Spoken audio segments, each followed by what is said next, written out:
The last time that I dove into a study of the book of Daniel with the church was our church, and it was stopped by the pandemic. We were going through Daniel, and I got all the way to almost to chapter 7. In fact, we had just bought our ticket to the zoo, and we received notice that we had to close down that week. And of course, we closed twice, and by the time that we came back again, I thought that it was pretty futile to try to pick up a study that we had begun like 90 days before, especially one like Daniel. But I remember the first time that I ever took a church through the book of Daniel, and I was all the way through chapter 10. So I was at the same point that we were 2 weeks ago before communion. And then what happened was that we had communion just like we did last week. And I pored over chapter 11 after communion. I studied. I opened up commentaries. I was looking for just about everything that I could because chapter 11 was so difficult. It was so different than what had come before. And of course, we had had a week off from Daniel, and I just gave up by Wednesday and changed to a new series. And guess what? No one in the church noticed. They were happy, actually, that we did not try to venture into 11 and 12, because 11 and 12, these two chapters that we have left, we kind of lose interest because we lose our interest in it. You know what I mean? In that we always use Daniel in an evangelistic series kind of way. And by the time that we're done with 10, we're kind of done with the evangelistic bent, that you will, that we should exist, that we have the secrets of the book of Daniel, and then we just kind of move on, which is why normally when we then go through the series, 11 and 12 just kind of hang out there. We just kind of wander away. Well, I stuck with it. And I don't know if I should apologize to you ahead of time, because sticking with it is not easy. The problem with just moving on is that it leaves then chapter 11 and 12 to a particular group of prophecy hobbyists. You ever met somebody whose hobby is prophecy? You ever been entertained by a chart that is as long as your living room wall, to where everything is plugged in? Well, we may complain about those, but the reason that those people exist is that we give them fuel and fodder, because we walk away from chapters like 11 and we just say, hey, go ahead. And they don't have any rules. At least we've got rules, right? We knew where we came from. We know the rules Daniel has established for you. If you've studied through Daniel to this point, we know the rules. We know exactly where we are in historic and prophetic timeline, don't we? Because 8 has told us, and 9 has told us, and 10 has told us. All of it has told us. It puts us in a particular place. And we really need it, because chapter 11, it changes. The symbology that Daniel uses changes completely as to where we are in the timeline. It becomes more difficult to get through because it bounces around like a ping pong ball. The conflicts go back and forth. World wars just bounce off each other. And we're left almost completely unmoored if we don't remember where we came from. So the book has brought us here with clear guidelines and clues for interpretation. So I'm going to try to stay with those. We have to stay with those. If not, then we might as well just move on. Because chapter 11 is ridiculous if it doesn't have any good hermeneutical rules. Just ridiculous. So just to remember something that went way back before we even got to the zoo, back in the narratives of the book of Daniel, back to meeting Nebuchadnezzar and these 4 youth meeting Nebuchadnezzar, and we decided that Babylon represented a system of worship. And the system of worship of Babylon is based on power, and the power isn't necessarily from God. There's an element of religious power inside of it, but the power that it is used to enforce this religious observance is all based on power from below. It's based on the power that the human has. Remember, even the location is in the plain of Shinar, where the actual Tower of Babel was built. And remember, the Tower of Babel was the very first time that humanity tried to usurp God. They were trying to build a tower all the way to heaven to try to take care of this God before he took care of them. And they used all their ingenuity and all the power from below. So Babylon then, in the rest of Scripture, the rest of prophetic and historic timeline, becomes to be known as this particular system of worship. It's manifested in Revelation in two beasts throughout history that have the dragon's power. But everyone mistakes it for who? Everyone mistakes it for God. So it's these two powers that come together. The little horn that Daniel introduces us to in chapter 8, that little horn is a supposed Christian God and a Christian method of worship. But it's actually a mixture of complete, absolute human power from the ashes of the Roman Empire and the ecclesiastical power, if you will, of the Christian church. It's a perversion, Babylon is. It looks good to the world. It may even look good to us because the whole world wonders after the beast. But Daniel represents what he brings from Jerusalem, what he brings from the temple that is built or based on the heavenly sanctuary where the true Christian God formed his own way of worship. That he sent his son, a lamb that was slain, and then used all of our free will by falling in love with us and asking us if he was worthy then to fall in love with him. We all have decision. We all have choice. Worship of the real God is based on freedom. It's based on free will because that's the way we were created. And to me, this is the key to the chapter.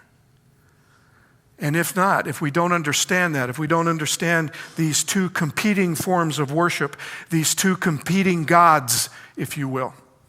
Because remember, in the end, it's not the church against the world. The world doesn't necessarily fight against the church. It does sometimes in history. It does, and we'll take a look a little at what chapter 11 says about that. But ultimately, the final battle, the great controversy, is not the church against the world. It's one church competing with another church. It's a true church competing with a false church. It's a church that looks good on the outside, that answers every logical argument, that appeals to the power that humans want, but it's based on fear and force and coercion. That's the church of the beast, the two beasts, fueled by the dragon. And then there's the church of the Lamb that was slain. A God who's willing to give up all of himself. A God who's willing to give up all the power that he has. Could God use this power for a selfish purpose? Of course he could. He's God, but he decided not to. He decided he'd rule by love. He decided he'd rule by freedom. If we don't remember this going in, then you can truly, truly end up in the weeds in chapter 11. And like I said, my last two times through here, I ended up in the weeds and I gave up. And the last time, like I said, my church didn't even notice that I gave up because they gave up too. They were happy to move on, I guess. So, like I said, I'm not sure if I should apologize to you for what I'm about to attempt. Okay? Or maybe we will get through and in and out of the weeds. Because I know I'm going to disappoint some of you. I know that I am.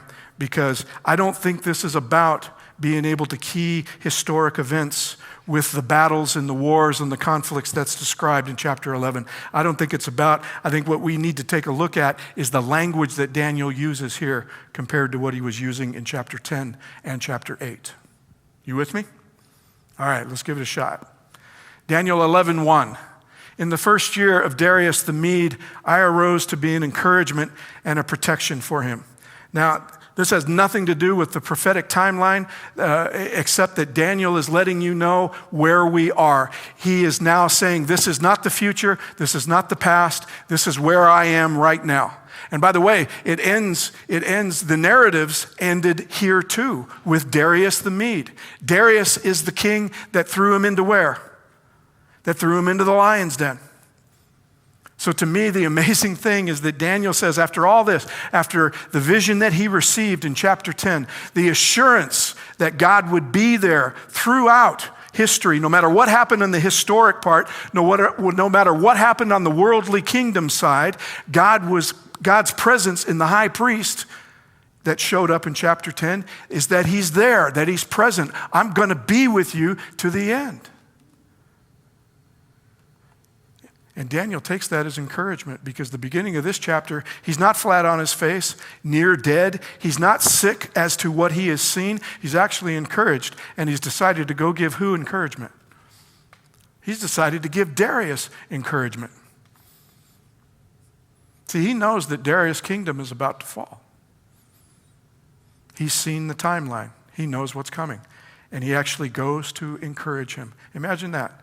The guy that threw you into the lion's den, you're actually going to go to his office and encourage him. Doesn't have anything to do with the timeline except to say that it puts us in real time. The chapter now gives us a time that Daniel is speaking from. The first 4 verses of chapter 11 are about what we already know.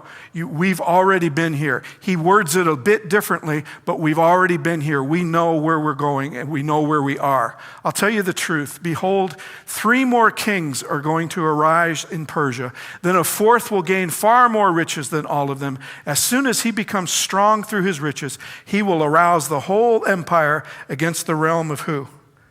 Against the realm of Greece. We know where we are, don't we? The Medo-Persian Empire is getting ready to collapse. By this time, it's on its last 4 legs, if you will. Maybe 2 if both of them were co-regents. By the way, Cyrus was Darius' co-regent. They both ruled at the same time. It's on its last legs. We know where we are. We know where it is on the timeline. Why? We saw the statue in chapter 2. Medo-Persia, then who? Then Greece, all right? Silver, bronze, right? Remember? And then in the zoo, it goes from leopard to, no, not leopard, from bear to leopard. We know where we are. At least we know where we are in the timeline. Here is where we are. So the 4th will fight Greece. And the kings lay out historically this way. Cambyses will come after Darius the first, not the Mede. He will come after that, another Darius, Xerxes, or King Ahasuerus in the book of Esther. Okay, he will come next and go to 465. And then Artaxerxes will go from 465 to 423. He's the king. He's the one that will throw and put all this into motion. Remember, he is the one. He is the one during his reign when the decree went out to restore and rebuild Jerusalem. During his reign was when we got the timeline, the starting point of the 2300-day prophecy. It all works out right here.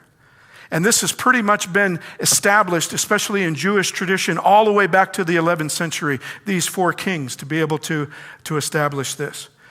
There are several Greek historians who label Artaxerxes as the shrewdest of his predecessors, rich enough to buy off all his allies, weakening their political strength with him. And like I said, this now reattaches us to Daniel 9. Because Artaxerxes, during his reign, it was his reign, 457, right? That we got the starting point of the 2300-day prophecy. So at least in chapter 11, do we know where we are? We know where we are, don't we? The transition from Medo-Persia to Greece. As we move on, the next part is just as easily recognized as we had seen it back in the other chapters. A mighty king will arise. He will rule with great authority and do as he pleases. And yet, while still rising in power, his kingdom shall be broken and divided toward the 4 winds of heaven. but not to his posterity, nor according to the dominion to which he ruled, for his kingdom shall be uprooted and go to others besides these. Who's this great king? Who comes next? Who was the very first king in Greece? The big horn in chapter 8. Alexander the Great. Remember? And at the height of his power, Alexander suddenly dies, and he gives the power over to his 4 generals. This describes it differently. It says that his power was broken up and scattered to the 4 winds of heaven. But we know where we are. We know what happened in history. The totality of the empire, what he comes to, is that it's scattered to the wind. This is a complete giving over of the Greek Empire to the Roman Empire. It's an odd phrase. It's a difficult phrase to translate. But it says, not according to the dominion which he ruled, for his kingdom shall be uprooted and go to others besides these. He says, this is not about his generals. What's about to come next is not about the kingdoms that arise from the generals, because they go on for another couple hundred years. And it ends up that the southern kingdoms, the Ptolemies and the Seleucids, they rule for a bit longer. It's the Ptolemies and Seleucids that Rome takes away. But actually what the prophecy says is that when the Greek Empire is totally given over, this occurs after the fall of the Ptolemies and Seleucids. Verse 4 here is actually a description of moving to the Roman Empire. This is where we differ from most other churches. This is where we differ. Because other churches will now open up charts and everything in chapter 11, and they will start talking about Ptolemaic kings. That's where we get Antiochus Epiphanes and all of these, and that they believe that Antiochus Epiphanes is the little horn, and all of this. This is where they get in the weeds. We were supposed to move past that because the prophecy moves past that. Do you understand what I'm saying? See, chapter 11 says it's scattered to the 4 winds of heaven, not scattered to the 4 horns that came up in his place. You with me? In other words, it's given completely over to what? To history. Whew. It's gone. The king of the south will grow strong along with his princes who will gain ascendancy over him and obtain dominion. His domain will be great, a great dominion indeed. See? Then they will ascribe, other people will ascribe this to an actual king, a Ptolemaic or Seleucid king, and they'll go on from there. By the time we get to this verse, it's already been given completely over to Rome. And the language and the symbology then completely change. After the Roman Empire, in the zoo of chapter 7 and the statue of chapter 2, after the Roman Empire, who arises up? The little horn. He's next, right? He's next. And as a matter of fact, by the time you get to chapter 8, the Roman Empire, the actual, what we would consider the civil Roman Empire, not the religious Roman Empire that the little horn establishes, that it comes up. It's not the Holy Roman Empire. It's the one that came before. Chapter 8 doesn't even mention it. Just moves on. Because Daniel's not interested in him. He saw him in the zoo. It was that great beast that he couldn't describe with iron teeth. But when it came to chapter 8, it wasn't that beast he was interested in. It was the little horn. It was that little horn that came up. Daniel then completely brings his interest to him because that little horn was a religious enemy. That was an enemy of the people of God. That was an enemy of God himself. So by the time we get here, this kingdom of the south, it now becomes symbolic, just as in chapter 8, the language becomes symbolic. But he doesn't use the same symbology. He uses kings and kingdoms. And now all of a sudden, it's this conflict. And like I said, this is where we part from the traditional churches. Because the traditional churches, they're just going to stay in the weeds.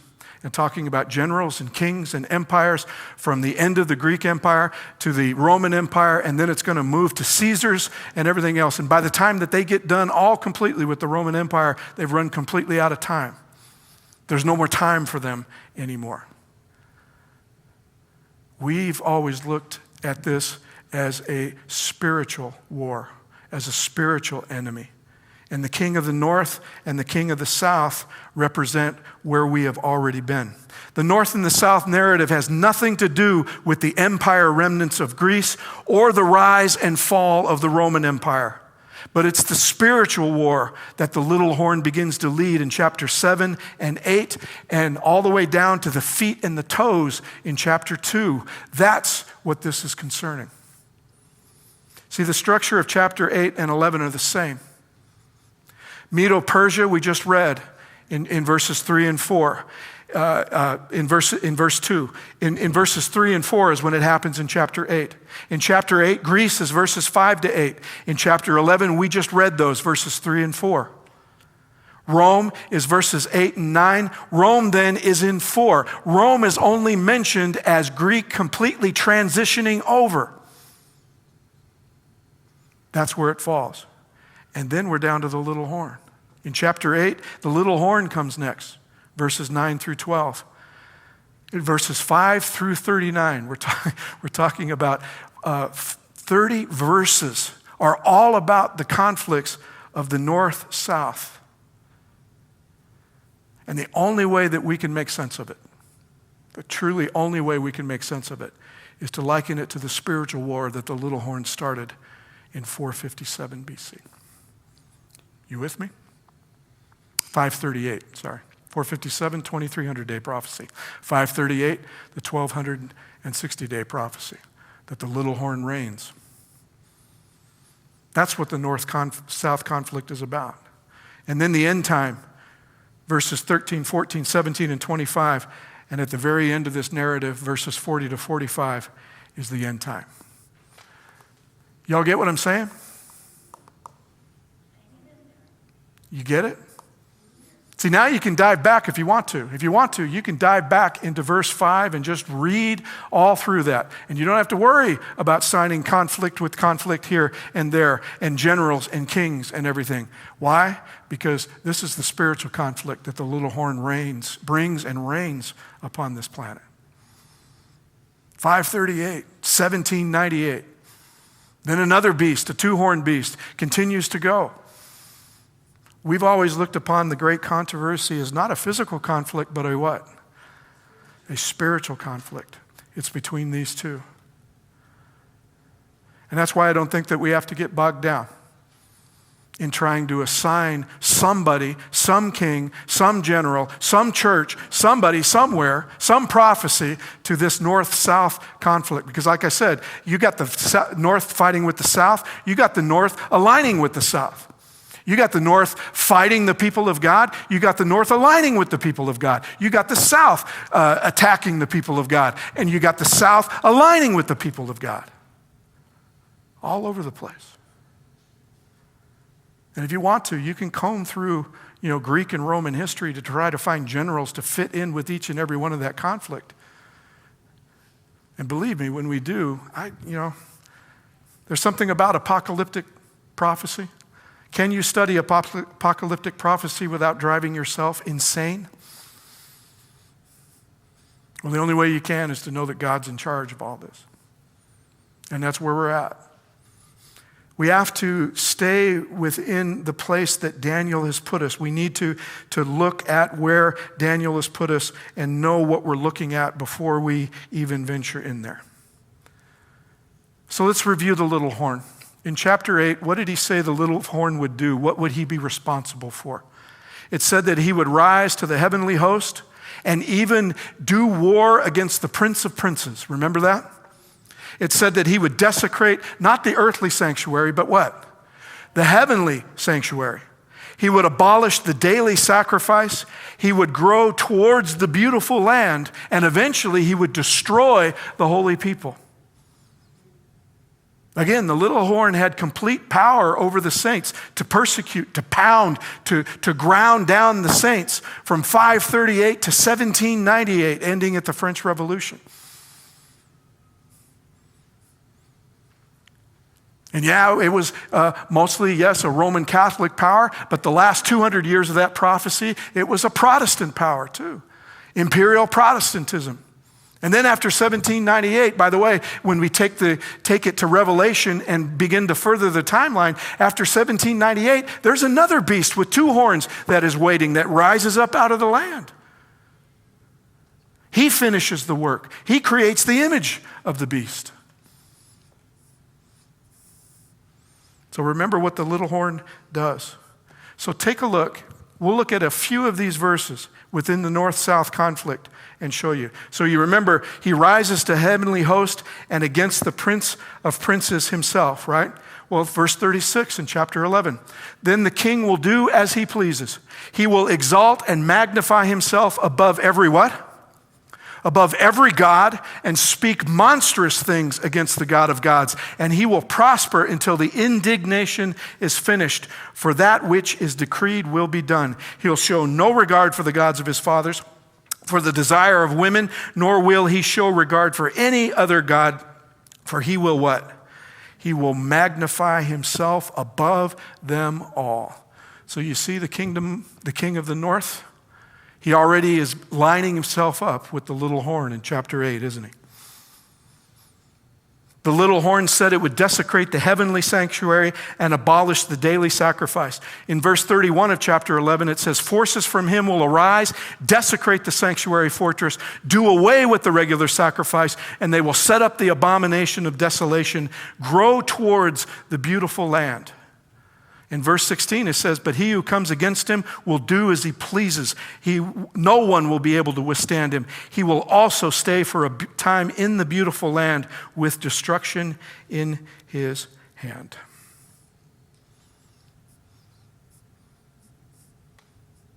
He sounds just like the little horn, doesn't he? This king of the north.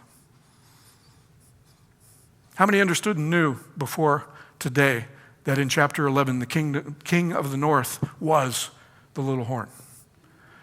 We're pretty much the only ones that look at it this way. Like I said, they're looking for another kingdom. They're looking for something north of Babylon. They're looking geographically. They're looking geopolitically. And it doesn't take long to end up completely in the weeds. It said that and it also said it would destroy the holy people. This is what it said in 8:24. His power will be mighty, but not by his own power. He'll destroy to an extraordinary degree and prosper and perform his will. He will destroy mighty men and what? And the holy people. They both come from the north. The little horn comes from the north. It says in chapter 8, verse 9, out of one of them, out of the 4 horns that it says, came another horn, a little one which grew exceedingly great toward the south, toward the east, and toward the beautiful land. The beautiful land is to the west in the prophecy that Daniel is looking at. What's the one place that's left out? Is the north. Why? Because the little horn is already in the north. So they come from the north. They both came from the north. And they both will, this one I don't think I don't think it's a stretch. I think we just have to be careful when we read it to understand what he's saying. They both die the same death. The little horn does. The little horn and the king of the north both die the same death. See, at the end of chapter 11, it says, he will pitch the tents of his royal pavilion between the seas and the beautiful holy mountain. Yet he will come to his what? He will come to his end with how many people to help him? No one can help him. Okay? And in 8:25, it says, by his cunning he shall make deceit prosper under his hand, and in his own mind he shall be great. Without warning he'll destroy many, and even rise up against the prince of princes, but he shall be broken, and not by what? And not by human hands. They both die the same death. It was human power that they utilized in order to achieve everything that they achieved. It was political and human power and will that they were able to do it. But in the end, it's a spiritual power. It comes to death not by human hands. And remember, if you want to match these up then to the statue, what brought the feet of clay to the end in the statue was that huge stone that hits human history at the feet and busts it and scatters it to the four winds of heaven, by the way. And then that grows up into an eternal kingdom. It's the second coming that kills the power of the little horn. Not by human hands, but by God. He's the only one that can bring the end to this. So as I said, if you wanted to, go ahead.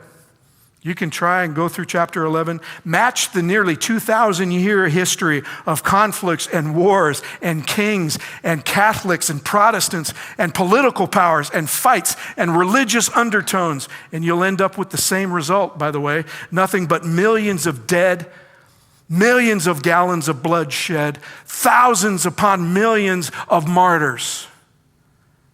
We'll end up in the same place with no answers. How long, O Lord? Which is not the point of chapter 11. It isn't to tell us how long. It's to tell us who's here. It's to tell us what we are in for. But if you're going to go and do that, I'll leave you this. I'll give you this guide. You can kind of put all the conflicts within categories. This is thanks to Dr. Dukan and his book, Secrets of Daniel. He took all of them and he puts them into conflicts, puts them into categories. You will find conflict between the north and the south representing completely secular worldly kingdoms. Ones that aren't necessarily attached to any particular religion, even though Babylonian kings and Egyptian kings and everything else. And the reason that they picked this is that Egypt becomes kind of the way down there in the south.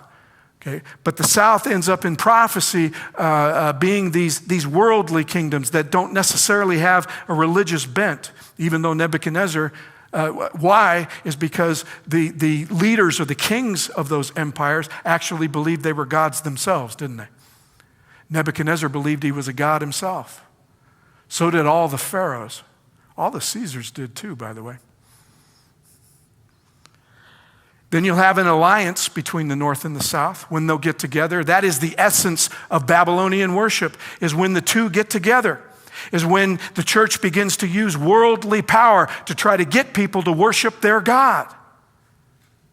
And then you'll have conflict between the north and the people of God. And again, our history is full of this, isn't it? Of those three categories right there. That's what chapter 11 is all about. Bouncing in, bouncing out. So to me, the overall theme is that he changes the language to kings. See, in chapter 10, you have history going on. You have him showing, you have Michael, you have Gabriel showing up saying he was having trouble, fighting, if you will, the king of Persia. So you have secular history going on. You have the statue going on. You're going from Babylon to Medo-Persia to Greece to Rome. You have that going on at the same time. And then you have the spiritual part. Remember, Michael shows up and he's dressed like the high priest. Right there, side by side. He puts it together. But in this case, he changes the symbology. He changes it all to kings and kings. Kings and powers and generals and armies and empires. He doesn't change the language. God doesn't show up in a symbolic way here. Why? Because this whole chapter is about the little horn. And the thing about the little horn is that he's completely amalgamated these earthly kingdoms' power, the way that they do what they do to get things done, the way that they ask for their God's worship. He's put it together and nobody can tell the difference between them anymore. That's the point of chapter 11. See, chapter 10, we can go back and God can say, you know what? I showed up as the high priest because I wanted to let you know that you still had heavenly worship going on, that you still had Jesus interceding for you in the heavenly worship, that he was still coming to get you, that the judgment was happening, it was going to be done. In this particular case, as far as history is concerned, beginning with Daniel saying, I'm right here with Darius the Mede, beginning from now until then, this is going to go on side by side, but the little horn is going to usurp, if you will, worldly authority so effectively that you won't be able to tell it apart from people who claim that they are worshiping God. Babylonian worship and Jerusalem worship will look almost the same.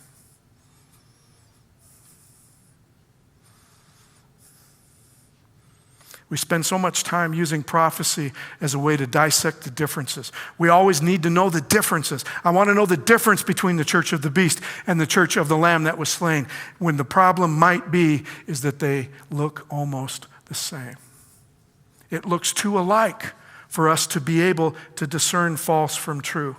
What if the actual danger here is that the two of what we're looking at is the same? This geopolitical, military, civil power coming together with the church, and that it becomes so commonplace that people feel that they can worship this beast and still feel that they're worshiping Christ.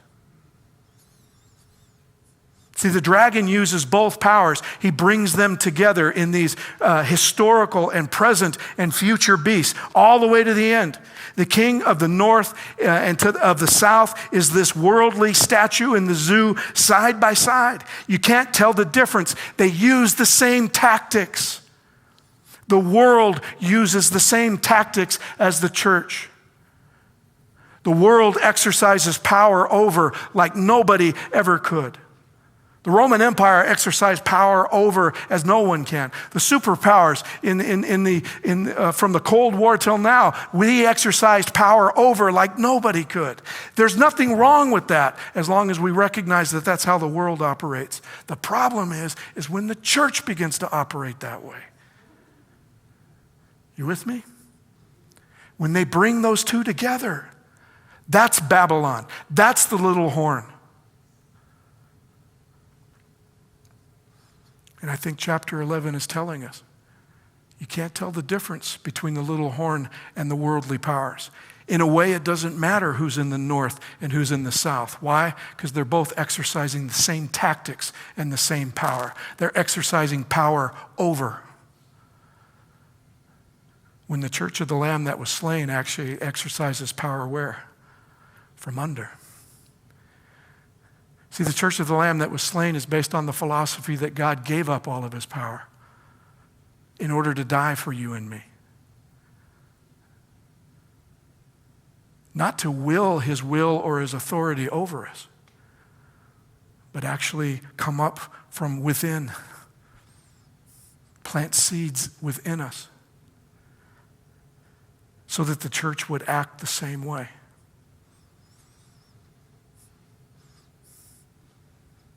I think chapter 11, like I said, is telling me that when I see the way the world operates, when I see the way the little horn operates, it's not the differences between the two, because basically there are none.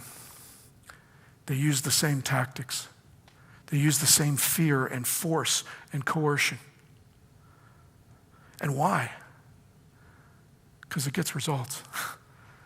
On this planet, it gets results. The whole world wonders after the beast. Means you and me too.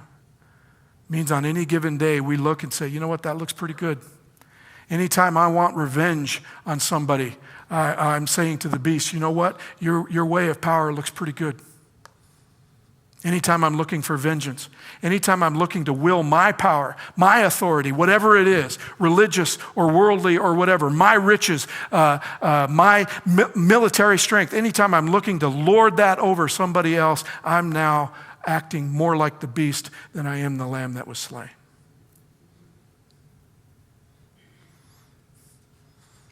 See, Babylon is given this whole dragon-based system. See, in Revelation, John hears John is being shown in stages this system in Revelation. He heard of this prostitute. He heard of this great prostitute. In chapter 17, he's finally shown what the prostitute is.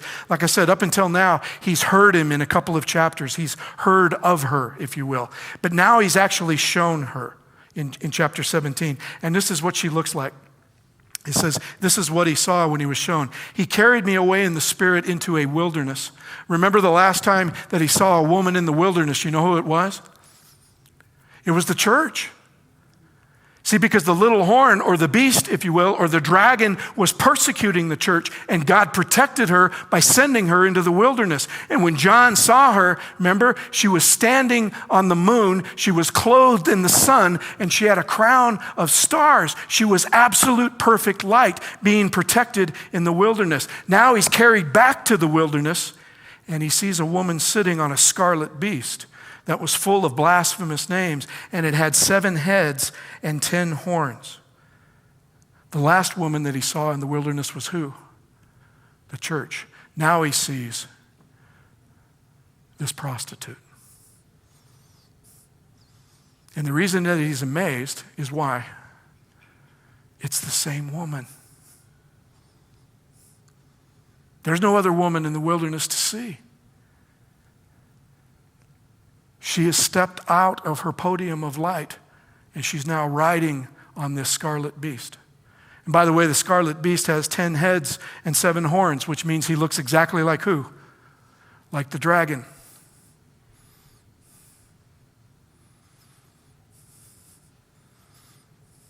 And by the way, she's riding the beast. Notice the horns don't have any crowns, or the heads don't have any crowns on them, which means who's in charge? Who's in control?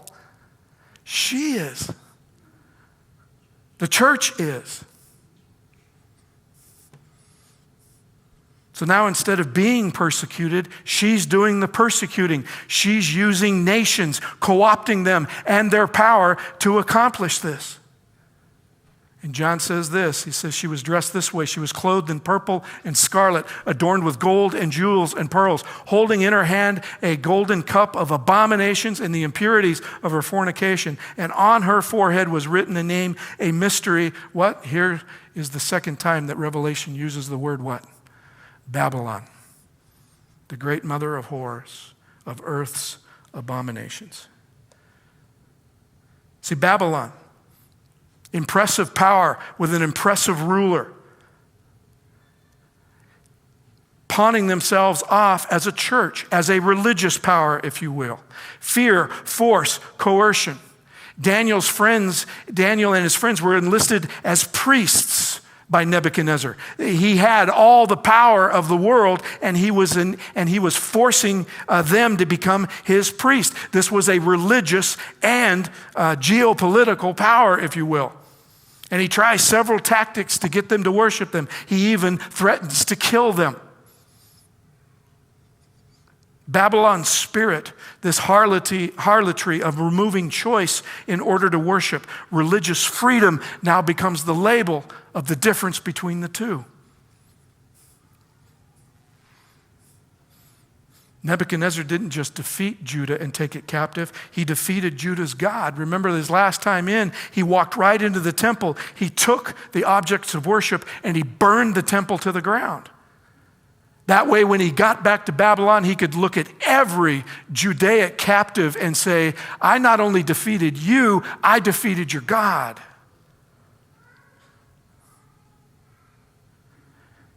It isn't the differences of the power in the end time.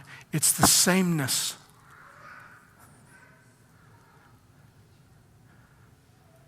We talk about how much can the church look like the world? How much can the world look like the church? This false church doesn't care how much it looks like of the world. It's co-opted all the power of the world. And it's done it by taking away everyone's freedom. Worship this God or else.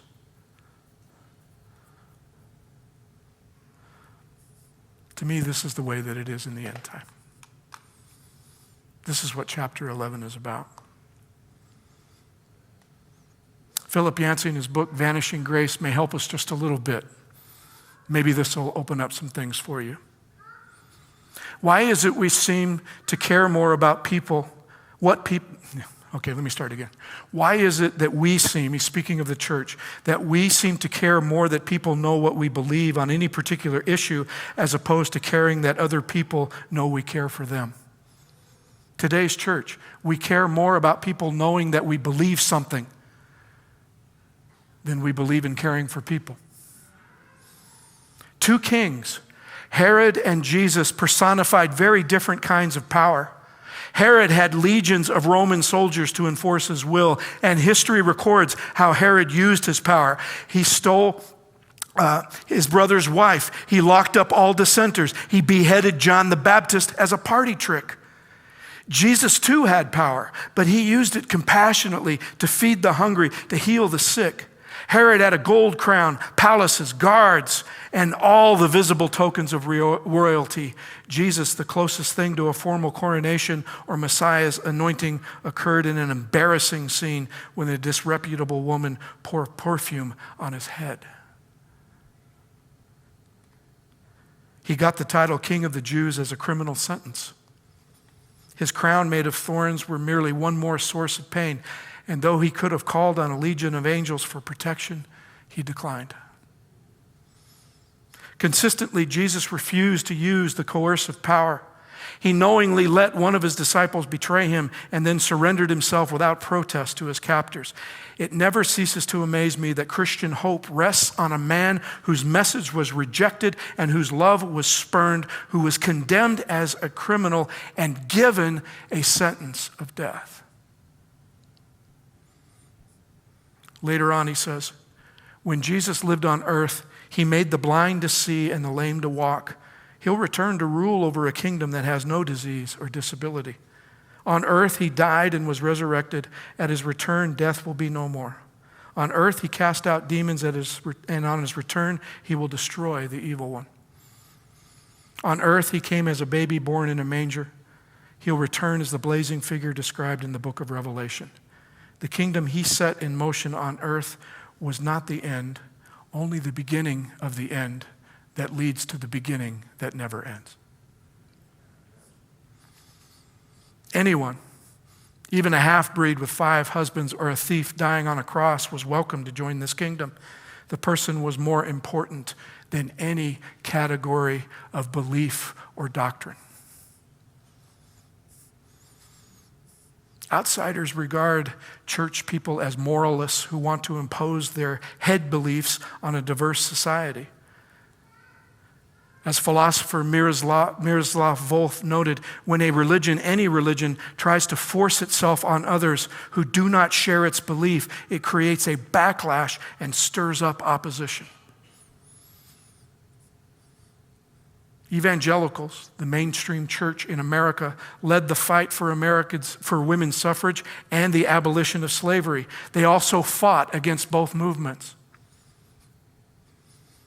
African American pastors, many of them evangelicals, spearheaded the civil rights movement as white evangelicals opposed it.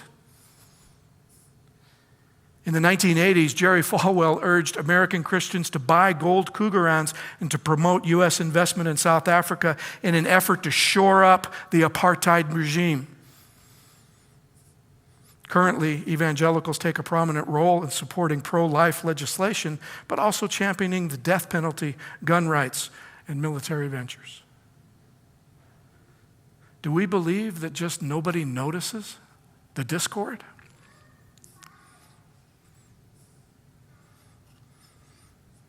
John says that the woman was clothed in scarlet and purple. We go back to our scripture reading. The soldiers twisted together a crown of thorns and put it on his head and put a purple robe on him. Jesus then came out wearing the crown of thorns and the purple robe. Pilate said to them, "Behold the man." The same story in Matthew says that the soldiers of the governor took Jesus into the governor's headquarters. They gathered the whole cohort around him. They stripped him and put a scarlet robe on him. After twisting some thorns into a crown, they put it on his head. They put a reed in his hand and knelt before him and mocked him, saying, "Hail, King of the Jews." Here's what we're getting at. He was mocked for not being the king that everyone wanted him to be. He was mocked for not taking power as the world takes power and lording it over people to get what he wants. He was mocked for it. He was mocked for the love that makes him appear weak, and they threw a robe on him to cover it up. And then to prove how weak he was, they take him out to the people that he was meant to save, and they ask for a thief's life or an insurrectionist's life rather than his. The American church is satisfied with a lamb-like beast. The American church, we seem to be satisfied with a part-time lamb. The American church wants a lamb who, when it gets to that neighbor that you can't love, then you get to act like the beast. Who wouldn't want a God like that? The American church is satisfied with the lamb holding off when I need to carry out something else that requires my vengeance and my revenge. True Christians settle nothing for nothing less than the full-time lamb. To me, that's what Daniel 11 is about. Daniel's saying, look, I've spent all these years, almost my entire adult life now, looking at these prophecies and everything else. And on my way out, I want to let you know that what I've noticed, what I see, that what we'll be living with from here on out are two churches vying for worship, for two different gods.